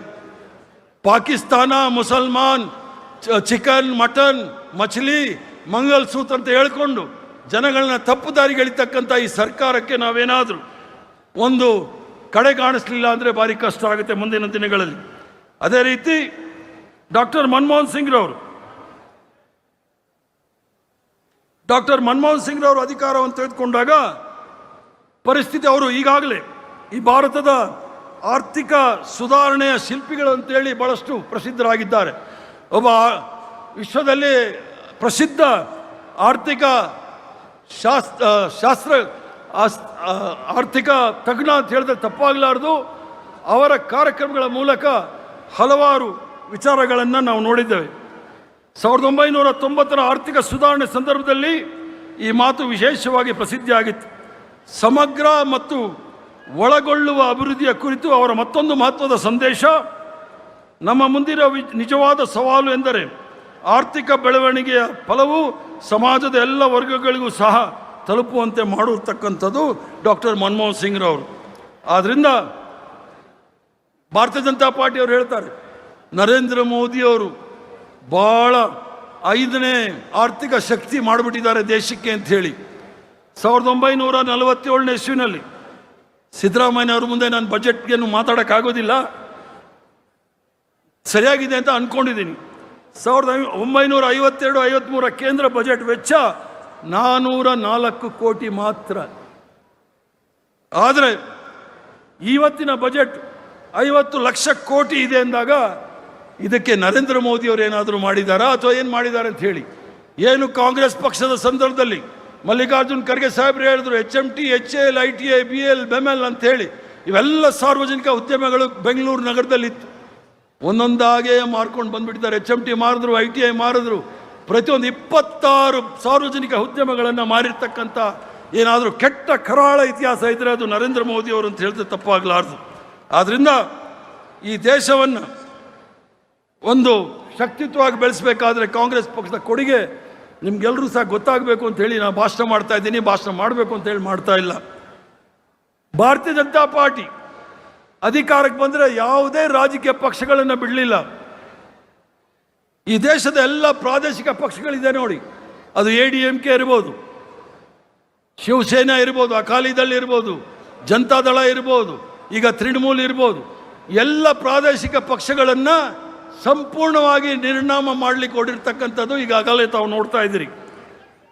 ಕಾಂಗ್ರೆಸ್ ಪಕ್ಷ ಯಾವುದೇ ಪ್ರಾದೇಶಿಕ ಪಕ್ಷವನ್ನು ಮುಗಿಸ್ಲಿಕ್ಕೆ ಹೊರಲಿಲ್ಲ. ಎಲ್ಲ ಪ್ರಾದೇಶಿಕ ಪಕ್ಷಗಳು ಮೇಲೆ ಬಂದಿರತಕ್ಕಂಥದ್ದು ಕಾಂಗ್ರೆಸ್ ಪಕ್ಷದ ಅವಧಿಯಲ್ಲಿ. ಕಾಂಗ್ರೆಸ್ ಪಕ್ಷದ ಅವಧಿಯಲ್ಲಿ ಬಂದಿರತಕ್ಕಂಥ ಎಲ್ಲ ಪ್ರಾದೇಶಿಕ ಪಕ್ಷಗಳನ್ನು ಒಂದೊಂದಾಗೆ ಮುಗಿಸ್ತಾ ಇರ್ತಕ್ಕಂಥದ್ದು ನೋಡಿದಾಗ ನೀವು ಯೋಚನೆ ಮಾಡಬೇಕಾಗುತ್ತೆ. ಭಾರತೀಯ ಜನತಾ ಪಾರ್ಟಿಯವರ ಅವ್ರು ಹೇಳ್ತಾ ಇರ್ತಾರೆ, 1 nation 1 leader, 1 nation 1 religion, 1 nation 1 education, 1 nation 1 ration ಅಂತ ಹೇಳಿ ಒಂದು 16 ಇಟ್ಕೊಂಡಿದ್ದಾರೆ. ಏನಕ್ಕಂತೆ 16? ಅದಕ್ಕೆ ನಾನು ಹೇಳಿದ್ದು, ಬಹುತ್ವದ ಆತ್ಮ ಈ ಭಾರತ ದೇಶ, ಎಲ್ರಿಗೂ ಸಹ ಅವಕಾಶ ಇರ್ತಕ್ಕಂಥದ್ದು. ಆದ್ದರಿಂದ ಮುಂದೆ ಬರ್ತಕ್ಕಂಥ ದಿನದಲ್ಲಿ ನಮ್ಮ ಮುಂದೆ ದೊಡ್ಡ ಸವಾಲಿದೆ. ಮಲ್ಲಿಕಾರ್ಜುನ್ ಖರ್ಗೆ ಸಾಹೇಬ್ರು ಹೇಳಿದಾಗೆ ನಮ್ಮ ಮುಂದೆ ಇರ್ತಕ್ಕಂಥ ಒಂದು ವಿಶೇಷ ತೀವ್ರ ಪರಿಷ್ಕರಣೆ ಮಾಡ್ತಕ್ಕಂಥ SIR ವಿರುದ್ಧ ಹೋರಾಟ ಮಾಡಬೇಕಾಗಿರ್ತಕ್ಕಂಥದ್ದು. ನೀಟ್ ಪರೀಕ್ಷೆ ಪತ್ರಿಕೆ ಏನು ಸೋರಿಕೆ ಆಗ್ತಾ ಇದೆ ಅದರ ವಿರುದ್ಧ ಹೋರಾಟ ಮಾಡಬೇಕಾಗಿರ್ತಕ್ಕಂಥದ್ದು. ಬೆಲೆ ಏರಿಕೆ ವಿರುದ್ಧ ಹೋರಾಟ ಮಾಡ್ತಕ್ಕಂಥದ್ದು. ಅದರ ಜೊತೆಗೆ ಕರ್ನಾಟಕ ರಾಜ್ಯ ಭಾಳ ಹೆಮ್ಮೆಯಿಂದ ಹೇಳ್ಕೊಳ್ತೀನಿ, ಮಲ್ಲಿಕಾರ್ಜುನ್ ಖರ್ಗೆ ಸಾಹೇಬ್ರು ಹೇಳಿದ್ರು, AICCನಲ್ಲಿ ನಾನು ಸುಮಾರು ವರ್ಷ ಇದ್ದೆ, ಸುಮಾರು ರಾಜ್ಯಗಳ ಉಸ್ತುವಾರಿ ವಹಿಸಿದ್ದೆ ಅಂತ ಹೇಳಿ ಭಾಳ ಹೆಮ್ಮೆಯಿಂದ ಹೇಳ್ತೀನಿ. ನಾನು ಕರ್ನಾಟಕ ರಾಜ್ಯ ಇಡೀ ರಾಷ್ಟ್ರಕ್ಕಲ್ಲ, ಇಡೀ ಪ್ರಪಂಚಕ್ಕೆ ಒಂದು ಮಾದರಿ ರಾಜ್ಯ ಅಂತ ಹೇಳಕ್ಕೆ ಇಚ್ಛೆ ಬೀಳ್ತೇನೆ. ಅದರ ಕೊಡುಗೆ ಕಾಂಗ್ರೆಸ್ ಪಕ್ಷದ ಕೊಡುಗೆ ಅನ್ನೋದಕ್ಕೂ ಕೂಡ ಯಾರೂ ಸಹ ಮರೆಯೋಂಗಿಲ್ಲ. ದೇವರಾಜ ಅರಸರವರ ಅಧಿಕಾರದಲ್ಲಿ, ದೇವರಾಜ ಅರಸರು ಮುಖ್ಯಮಂತ್ರಿ ಆದ ನಂತರ ಏನು ಕರ್ನಾಟಕ ರಾಜ್ಯದಲ್ಲಿ ಸಾಮಾಜಿಕ ನ್ಯಾಯ ಮತ್ತು ಎಲ್ಲರಿಗೂ ಸಹ ಉಳುವವನೇ ಒಡೆಯ ಅಂತ ಹೇಳಿ ಕಾರ್ಯಕ್ರಮಗಳನ್ನು ತಂದು ಎಲ್ಲ ವರ್ಗದವ್ರಿಗೂ ಸಹ ಸರ್ಕಾರದ ಮೂಲ ಧಾರೆಯಲ್ಲಿ ತಂದಿರ್ತಕ್ಕಂಥ ಕೀರ್ತಿ ದೇವರಾಜ ಅರಸರಿಗೂ ಸಹ ಸಲ್ಲುತ್ತೆ. ನಿಜಲಿಂಗಪ್ಪನವ್ರು ಇರ್ಬೋದು, ದೇವರಾಜ ಅರಸ್ ಇರ್ಬೋದು, ಅಥವಾ SM ಕೃಷ್ಣರವ್ರು ಇರ್ಬೋದು, JH ಪಟೇಲ್ ಅವರು ಇರ್ಬೋದು, ಎಲ್ಲರೂ ಸಹ ಕೆಂಗಲ್ ಹನುಮಂತನವ್ರು ಇರ್ಬೋದು, ಆದರೂ KC ರೆಡ್ಡಿ ಅವರು ಇರ್ಬೋದು, ಎಲ್ಲರೂ ಸಹ ಕರ್ನಾಟಕ ರಾಜ್ಯವನ್ನು ಒಂದು ಮಾದರಿ ರಾಜ್ಯವನ್ನಾಗಿ ಮಾಡಲಿಕ್ಕೆ ಸಂಪೂರ್ಣವಾಗಿ ಟೊಂಕ ಕಟ್ಟಿ ನಿಂತು ಸಾಧನೆ ಮಾಡಿದ್ದಾರೆ. ಅದನ್ನು ನಾವು ಮುಂದೆ ತೆಗೆದುಕೊಂಡು ಹೋಗಬೇಕಾಗಿದೆ. ನಾವೇನು ಸಾಧನೆ ಮಾಡ್ತೀವೋ ಇಲ್ವೋ ನನಗೆ ಗೊತ್ತಿಲ್ಲ, ಆದರೆ ನಮ್ಮ ಪೂರ್ವಜರು ಏನು ಈ ಒಂದು ಪವಿತ್ರವಾದ ಪಕ್ಷವನ್ನು ನಮ್ಮ ಕೈಗೆ ಜವಾಬ್ದಾರಿ ಕೊಟ್ಟಿದ್ದಾರೆ. ಇದಕ್ಕೆ ಶಕ್ತಿ ಮೀರಿ ಕೆಲಸ ಮಾಡ್ತಕ್ಕಂಥ ಭರವಸೆನ ನಾನು ನಿಮಗೆ ಕೊಡ್ತೇನೆ. ಶಕ್ತಿ ಮೀರಿ ಕೆಲಸ ಮಾಡ್ತೇನೆ. ಮುಂದಿನ ಪೀಳಿಗೆಗೆ ಯಾವ ರೀತಿ ನಮ್ಮ ಪೂರ್ವಜರು ನಮಗೆ ಕಾಂಗ್ರೆಸ್ ಪಕ್ಷವನ್ನು ಕೊಟ್ಟಿದ್ರು ಅದೇ ರೀತಿ ತಮ್ಮ ಕೈಯಲ್ಲಿ ಕೊಟ್ಟು ನಾವು ಸಹ ಮುಂದೆ ಹೋಗ್ತೀವಿ. ಮತ್ತು ಖರ್ಗೆ ಸಾಹೇಬರು ಕೆಲವು ಕಿವಿ ಮಾತು ಹೇಳಿದರು. ಯಾವುದೇ ಸಂದರ್ಭದಲ್ಲಿ ಪಕ್ಷಕ್ಕೆ ತೊಂದರೆ ಆಗದಾಗೆ ನಾನು ಮತ್ತು ಮುಖ್ಯಮಂತ್ರಿಗಳಾಗಿರ್ತಕ್ಕಂಥ ಶಿವಕುಮಾರ್ ಅವರು ಒಟ್ಟಿಗೆ ಕಾಂಗ್ರೆಸ್ ಪಕ್ಷವನ್ನು ಮುಂದೆ ತೆಗೆದುಕೊಂಡು ಹೋಗ್ತೀವಿ. ಅದರ ಜೊತೆಗೆ ಕೆಲವು ಅಗ್ರಿಮೆಂಟ್ ಕೂಡ ತಾವು ಮಾಡ್ಕೊಂಡಿದ್ರಿ. 2.5 ವರ್ಷ ಆಗೋಯ್ತು. ಬೋರ್ಡ್ ಕಾರ್ಪೊರೇಷನ್ ಚೇರ್ಮನ್ಗಳು ಹಂಗೆ ಇದ್ದಾರೆ, ಮೆಂಬರ್ಗಳು ಹಂಗೆ ಇದ್ದಾರೆ. ಅವ್ರನ್ನೆಲ್ಲ ರಾಜೀನಾಮೆ ತಗೊಂಡು ಹೊಸಬ್ರಿಗೆ ಅವಕಾಶ ಮಾಡಿಕೊಡಿ ಅಂತ ಕೂಡ ನಾನು ಹೇಳಲಿಕ್ಕೆ ಇಚ್ಛೆ ಬೀಳ್ತೇನೆ. ಯಾಕೆಂದರೆ 1ನೇ ಇನ್ನಿಂಗ್ಸ್ ಆಯಿತು, ಸಿದ್ದರಾಮಯ್ಯನವರು 1ನೇ ಇನ್ನಿಂಗ್ಸ್ ಮಾಡಿದ್ರು. ಈಗ 2ನೇ ಇನ್ನಿಂಗ್ಸ್ ನಾವು ಆಡಬೇಕಾದ್ರೆ ಪಿಚ್ ಹೆಂಗಿದೆ ಅನ್ನೋದು ನೋಡಬೇಕಾದ್ರೆ ಹೊಸ ಕಾರ್ಯಕರ್ತರ ಜೊತೆಗೆ ಹೊಸ ಜವಾಬ್ದಾರಿ ಅವ್ರೆಲ್ಲರೂ ಸಹ ಕೊಡಬೇಕು ಅಂತ ನಾನು ಹೇಳ್ತೇನೆ. ಯಾಕಂದರೆ ಇದು ನಮ್ಮ ಪೂರ್ವಾರ್ಜಿತ ಸೊತ್ತಲ್ಲ. ಸರ್ಕಾರ ಅಂತಕ್ಕಂಥದ್ದು ಯಾರ ಪೂರ್ವಾರ್ಜಿತ ಸೊತ್ತಲ್ಲ. ನೀವು ಏನು ಸರ್ಕಾರವನ್ನು ರಚನೆ ಮಾಡಲಿಕ್ಕೆ ಸಹಾಯ ಮಾಡಿದ್ರಿ, ರಕ್ತ ಬೆವರು ಸುಲ್ಸ್ ಮಾಡಿದಿರಿ, ಆ ಸರ್ಕಾರದ ಫಲ ನಿಮಗೂ ಸಹ ಸಿಗಬೇಕು ಅಂತೇಳಿ ನಾನು ಹೇಳ್ತೇನೆ. ಮತ್ತು ನನ್ನ ಜೀವನದಲ್ಲಿ ರಾಜಕೀಯ ಜೀವನದಲ್ಲಿ ನಾನು ಯಾವತ್ತೂ ಸಹ ವಿಧಾನಸೌಧ ಪಾರ್ಲಿಮೆಂಟ್ ಓಡಾಡ್ದವನಲ್ಲ, ಲೆಟರ್ ಗಿಟರ್ ಇಟ್ಕೊಂಡು ಓಡಾಡ್ದವನಲ್ಲ, ಫೈಲ್ ಇಟ್ಕೊಂಡು ಓಡಾಡ್ದವನಲ್ಲ. ಕಾಂಗ್ರೆಸ್ ಪಕ್ಷ ಪವಿತ್ರವಾದ ಪಕ್ಷ.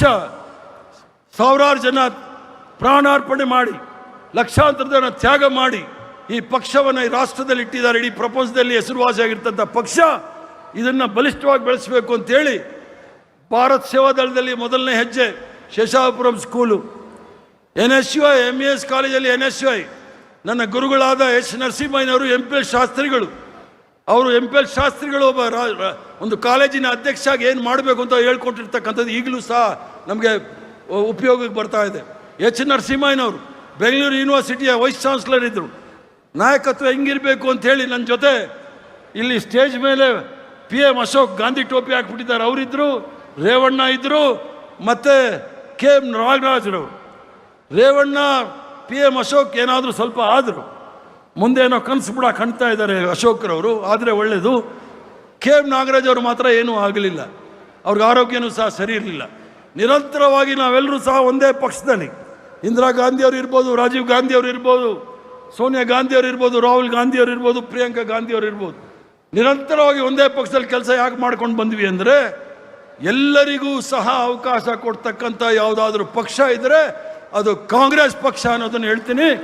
ನೀವು ಸಹ ಧೃತಿ ಕೆಡಬೇಡಿ. ನಾನು ಯಾವುದೇ ದೊಡ್ಡ ಜಾತಿಯಿಂದ ಬಂದವನಲ್ಲ, ನಾನು ಯಾವುದೇ ದೊಡ್ಡ ಬಂಡವಾಳಶಾಹಿ ಅಲ್ಲ. ನಾನೊಬ್ಬ ಸಾಮಾನ್ಯ ಕಾರ್ಯಕರ್ತನಾಗಿ ಇಷ್ಟ ಮೇಲೆ ಬರಬೇಕಾದ್ರೆ ಒಂದು ಪಕ್ಷದ ನಿಷ್ಠೆ, ನಾಯಕತ್ವದಲ್ಲಿ ನಂಬಿಕೆ ಇದ್ರೆ ನೀವು ಸಹ ಮೇಲೆ ಬರ್ತೀರಾ ಅನ್ನೋದನ್ನು ನಿಮಗೆ ಆಶ್ವಾಸನೆ ಕೊಡಲಿಕ್ಕೆ ಇಚ್ಛೆ ಬೀಳ್ತೇನೆ. ಆದ್ದರಿಂದ ಮುಂದೆ ಬರ್ತಕ್ಕಂಥ ದಿನಗಳಲ್ಲಿ ಏನು ನಮ್ಮ ಸೋನಿಯಾ ಗಾಂಧಿಯವರು ನಮ್ಮೆಲ್ಲರ ಅಚ್ಚುಮೆಚ್ಚಿನ ನಾಯಕಿ 2015 ಇಸ್ವಿನಲ್ಲಿ 33% ಮೀಸಲಾತಿ ಮಹಿಳೆಯರು ಕೊಡಬೇಕು ಅಂತ ಹೇಳಿದ್ದಾರೆ. 1998 ಇಸ್ವಿನಲ್ಲೇ 33% ಮಹಿಳೆಯರಿಗೆಲ್ಲ ಪದಾಧಿಕಾರಿಗಳ ಅವಕಾಶ ಮಾಡಿಕೊಡ್ಬೇಕು ಅಂತ ಹೇಳಿದ್ದಾರೆ. ಅದಕ್ಕೋಸ್ಕರ ಯಾರೇ ಪೂರ್ಣವಾಗಿ ಕೆಲಸ ಮಾಡೋರಿಗೆ ಎಲ್ಲ ರೀತಿಯ ಶಕ್ತಿ ತುಂಬಲಿಕ್ಕೆ ಪದಾಧಿಕಾರಿಗಳಾಗೋರು 33% ಡೆಫಿನೆಟ್ ಆಗಿ ಖಚಿತವಾಗಿರುತ್ತೆ ಅನ್ನೋದನ್ನು ನಿಮಗೆ ನಾನು ಭರವಸೆ ಕೊಡಲಿಕ್ಕೆ ಇಚ್ಛೆ ಬೀಳ್ತೇನೆ. ಜೊತೆಗೆ ಯುವಕರು ಬೇಕು, ವಿದ್ಯಾರ್ಥಿಗಳು ಬೇಕು, ಬುದ್ಧಿಜೀವಿಗಳು ಬೇಕು. ಅದ್ರ ಜೊತೆಗೆ ಅನುಭವ ಇರ್ತಕ್ಕಂಥ, ಎಕ್ಸ್ಪೀರಿಯನ್ಸ್ ಇರ್ತಕ್ಕಂಥ ಹಿರಿಯರನ್ನು, ಯುವಕರನ್ನು, ಮಹಿಳೆಯರನ್ನ, ವಿದ್ಯಾರ್ಥಿಗಳನ್ನ ಸೇರಿ ನಾನು ಪಕ್ಷವನ್ನು ಕಟ್ಟಲಿಕ್ಕೆ ಪ್ರಯತ್ನ ಮಾಡ್ತೀನಿ. ಇದಕ್ಕೆ ತಾವೆಲ್ಲರೂ ಸಹ ಸಹಕಾರ ಕೊಡಬೇಕು. ಇದು ನನಗೆ ಸಹಕಾರ ಕೊಡೋದಲ್ಲ, ಕಾಂಗ್ರೆಸ್ ಪಕ್ಷಕ್ಕೆ ಸಹಕಾರ ಕೊಡ್ತಕ್ಕಂಥದ್ದು. ನಮ್ಮೆಲ್ಲರ ಅಚ್ಚುಮೆಚ್ಚಿನ ನಾಯಕಿ ಸೋನಿಯಾ ಗಾಂಧಿಯವರು ಏನು ಹೋರಾಟ ಮಾಡ್ತಾ ಇದ್ದಾರೆ ಈ ಇಳಿ ವಯಸ್ಸಿನಲ್ಲೂ ಸಹ, ನಮ್ಮೆಲ್ಲರ ಅಚ್ಚುಮೆಚ್ಚಿನ ನಾಯಕ ರಾಹುಲ್ ಗಾಂಧಿಯವರು ಏನು ಹೋರಾಟ ನಮ್ಮ ಪರ ಮಾಡ್ತಾ ಇದ್ದಾರೆ, ಅವರ ಕೈ ಬಲಪಡಿಸ್ಲಿಕ್ಕೋಸ್ಕರ ನಾವೆಲ್ಲರೂ ಸಹ ಒಗ್ಗಟ್ಟಾಗಿ ಕೆಲಸ ಮಾಡಬೇಕಾಗುತ್ತೆ. ಯಾಕಂದರೆ ಭಾರತೀಯ ಜನತಾ ಪಾರ್ಟಿಯವರು ನೋಡಿ, ಏನಾದರೂ ಖರ್ಗೆ ಸಾಹೇಬರು BJP ಮೇಲೆ RSS ಮೇಲೆ ಒಂದು ಸ್ಟೇಟ್ಮೆಂಟ್ ಹೇಳಿದೆ ಕಾಂಗ್ರೆಸ್ ಆಫೀಸ್ಗೆ ಗೆರವು ಮಾಡೋಕ್ಕೆ ಬರ್ತಾರೆ. ಸೋನಿಯಾ ಗಾಂಧಿ ಅವರು ಏನಾದರೂ ಗೆರವು ಮಾಡೋಕ್ಕೆ ಬರ್ತಾರೆ. ನಾನು ಹೇಳ್ತಾ ಇರ್ತೀನಿ, ಸ್ವಲ್ಪ ನನ್ನ ಹತ್ರನೂ ಬಂದರೆ ಚೆನ್ನಾಗಿರುತ್ತೆ ಅಂತ ಅವ್ರಿಗೆ ಹೇಳ್ತಾ ಇದ್ದೀನಿ, ಈ ವೇದಿಕೆ ಮೂಲಕ ಹೇಳ್ತೇನೆ. ಆದ್ದರಿಂದ ಯುವ ಕಾಂಗ್ರೆಸ್ ಅವರು, NSU ಅವರು ಹೋರಾಟದ ಮನೋಭಾವವನ್ನು ಬೆಳೆಸ್ಕೊಳ್ಳಿ. ನಾನು ಸಹ NSUನಲ್ಲಿ ಅಖಿಲ ಭಾರತ ಮಟ್ಟದಲ್ಲಿ ಇದ್ದವನು, ಯುವ ಕಾಂಗ್ರೆಸ್ಸಲ್ಲಿ ಅಖಿಲ ಭಾರತ ಮಟ್ಟದಲ್ಲಿ ಇದ್ದವನು, ರಾಜ್ಯದಲ್ಲೂ ಇದ್ದವನು. ಇಂದಿರಾ ಗಾಂಧಿ ಅವ್ರ ಮೇಲೆ ಯಾರಾದರೂ ಮಾತಾಡಿದ್ರೆ ಯಾವ ಮಟ್ಟಕ್ಕಾದರೂ ನಾವು ಹೋಗಿ ಹೋರಾಟ ಅವರ ವಿರುದ್ಧ ಮಾಡ್ತಾ ಇದ್ವಿ. ಅದಕ್ಕೋಸ್ಕರ ನಾವೆಲ್ಲ ಅಶೋಕು ನಮಗೇನು ಅವಕಾಶಗಳು ಸಿಗ್ತಾ ಇಲ್ಲ. ರೇವಣ್ಣನಿಗೆ ನಮಗೆ ಜಿಂದಾಬಾದ್ ಕಮಿಟಿ ಚೇರ್ಮನ್ ಅಂತಲೇ ಮಾಡಿ ನಮ್ಮ ಕೈಲಿ ಕೊಟ್ಟಿದ್ರು. ಸಂಬಳಿಲ್ಲ ಗಿಮ್ಳಿಲ್ಲ, ನನ್ನ ಗಂಡ ಜಮೇದಾರ ಅಂದಂಗೆ. ಕಾಂಗ್ರೆಸ್ ಪಕ್ಷಕ್ಕೆ ನಿಷ್ಠೆಯಿಂದ 53 ವರ್ಷಗಳ ಕಾಲ ಕೆಲಸ ಮಾಡಿರೋದ್ರಿಂದನೇ ಇಷ್ಟೊಂದು ಧೈರ್ಯವಾಗಿ, ಆತ್ಮಸಾಕ್ಷಿಯಾಗಿ, ಆತ್ಮಗೌರವದಿಂದ ಮತ್ತು ಸ್ವಾಭಿಮಾನದಿಂದ ಮಾತಾಡೋ ಧೈರ್ಯ ನಮ್ಮೆಲ್ರಿಗೂ ಸಹ ಬರಬೇಕು. ಅದೇ ರೀತಿ ತಮ್ಮೆಲ್ರಿಗೂ ಸಹ ಬರಲಿ. ಮುಂದಿನ ದಿನಗಳಲ್ಲಿ ತಾವೆಲ್ಲರೂ ಸಹ ತಮ್ಮ ಸಹಕಾರ, ಬೆಂಬಲ ಮತ್ತು ಭಾಳ ಸ್ಪಷ್ಟವಾಗಿ ಹೇಳಲಿಕ್ಕೆ ಇಚ್ಛೆ ಬೀಳ್ತೇನೆ. ಈಗ ಡಿಜಿಟಲ್ ವರ್ಲ್ಡ್, ಹೂನಾರ, ಶಾಲು, ಬೊಕ್ಕೆ, ಅದಕ್ಕೆ ಲಕ್ಷಾಂತರ ರೂಪಾಯಿ ಖರ್ಚಾಗೋಗುತ್ತೆ. ಅದನ್ನೆಲ್ಲ ತೆಗೆದುಕೊಂಡು ಬಂದು ನಮ್ಮ ಆಫೀಸಲ್ಲಿ ನಾರಾಯಣ ರಾವ್ ಎಲ್ಲ ಇರ್ತಾರೆ. ಅವ್ರ ಆಫೀಸಲ್ಲಿ ಬಂದು ಗೂಗಲ್ಲು ಡಿಜಿಟಲ್ ಇರುತ್ತೆ, ನೀವಲ್ಲಿ ಪೇ ಮಾಡಿಬಿಟ್ಟು ನಮ್ಗೆ ಅದು ಚೀಟಿ ಕೊಟ್ಬಿಡಿ, ನಾವು ನಿಮ್ಮ ಹೂನಾರದ ಬದಲಲ್ಲಿ ಹಾಕಿದ್ದೀವಿ ಅಂತೇಳಿ. ಅದಕ್ಕೆ ನನಗೆ ಭಾಳ ಸಂತೋಷ ಆಗುತ್ತೆ. ಆದ್ದರಿಂದ ತಾವು ಕಾಂಗ್ರೆಸ್ ಪಕ್ಷವನ್ನು ಬಡವರ ಪಕ್ಷ ಅನ್ಬೇಕಾದ್ರೆ ನಿಮ್ಮ ಹಣವೂ ಸಹ ನಮಗೆ ಬೇಕು. ನಿಮ್ಮ ₹1 ಕೊಡಿ, ನಿಮ್ಮ ಪಕ್ಷ ಇದು, ನೀವು ಬೆಳೆಸಬೇಕು. ಹಣವಂತರಿಂದ ತೆಗೆದುಕೊಂಡು ನಾವು ಪಕ್ಷ ಬೆಳೆಸೋದ್ರಲ್ಲಿ ಏನು ದೊಡ್ಡ ವಿಚಾರ ಅಲ್ಲ. ಆದರೆ ನಾವು ಅವ್ರಿಗೆ ಸರೆಂಡರ್ ಆಗಬೇಕಾಗತ್ತೆ. ನಾವು ನಿಮಗೆ ಸರೆಂಡರ್ ಆಗಬೇಕಂದ್ರೆ, ಬಡವರ ಮಾತು ಕೇಳಬೇಕಾದ್ರೆ ನೀವು ₹100 ಹಾರನ್ನು, ₹500 ಹಾರನ್ನು, ₹1000 ಹಾರ ತೆಗೆದುಕೊಂಡು ಕಾಂಗ್ರೆಸ್ ಪಕ್ಷದ ಖಜಾಂಚಿಗೆ ಕೊಡಿ. ಅಲ್ಲಿಂದ ನಾವು ಕಾಂಗ್ರೆಸ್ ಪಕ್ಷವನ್ನು ಕಟ್ಟೋಣ. ಈ ಪಕ್ಷ 72 ಜನಗಳನ್ನ ಇಟ್ಕೊಂಡು ಕಟ್ಟಿರ್ತಕ್ಕಂಥ ಪಕ್ಷ 1885ನೇ ಇಸ್ವಿನಲ್ಲಿ. ಇವತ್ತು ಕೋಟ್ಯಾಂತರ ಜನ ಕಾರ್ಯಕರ್ತರಿದ್ದಾರೆ. ನಿಮ್ಮೆಲ್ಲರ ಧೈರ್ಯ ಸ್ಥೈರ್ಯದಿಂದ ಮುನ್ನುಗ್ಗೋಣ ಅನ್ನೋ ಒಂದು ಮಾತನ್ನು ಹೇಳಿ, ತಾವು ಇಷ್ಟೊಂದು ದೊಡ್ಡ ಸಂಖ್ಯೆಯಲ್ಲಿ ಬಂದು ಈ ಸಂಕಲ್ಪ ಸಮಾವೇಶ, ದೊಡ್ಡ ಸಂಕಲ್ಪವನ್ನು ತೆಗೆದುಕೊಂಡು ಹೋಗಿ ಕಾಂಗ್ರೆಸ್ ಪಕ್ಷವನ್ನು ಶಕ್ತಿಯುತವಾಗಿ ಬೆಳೆಸಿ ಸಂವಿಧಾನವನ್ನು ಉಳಿಸ್ತಕ್ಕಂಥ ಕೆಲಸ, ಪ್ರಜಾಪ್ರಭುತ್ವವನ್ನು ಉಳಿಸ್ತಕ್ಕಂಥ ಕೆಲಸ, ಜಾತ್ಯತೀತ ತತ್ವವನ್ನು ನಾವು ಉಳಿಸ್ತಕ್ಕಂಥ ಕೆಲಸವನ್ನು ನಾವು ಮಾಡ್ತೀವಿ ಅಂತೇಳಿ ಸಂಕಲ್ಪ ತೆಗೆದುಕೊಂಡು ತಾವೆಲ್ಲರೂ ಸಹ ತಮ್ಮ ಊರಿಗೆ ಹೋಗಿ ಅಂತ ಹೇಳಿ ತಮ್ಮೆಲ್ಲರಿಗೂ ಸಹ ವಂದನೆ ಸಲ್ಲಿಸಿ, ಅಭಿನಂದನೆ ಸಲ್ಲಿಸಿ ನಾನು ಮಾತು ಮುಗಿಸ್ತೇನೆ. ಜೈ ಹಿಂದ್, ನಮಸ್ಕಾರ. ನಿಖರ ಸುದ್ದಿ, ಸದಭಿರುಚಿಯ ಕಾರ್ಯಕ್ರಮ. ನೀವು ನೋಡ್ತಾ ಇದ್ದೀರಾ ಕಹಳೆ ನ್ಯೂಸ್, ಸಮಾಜದ ಜಾಗೃತಿಗಾಗಿ ವಸ್ತುನಿಷ್ಠ ವರದಿ.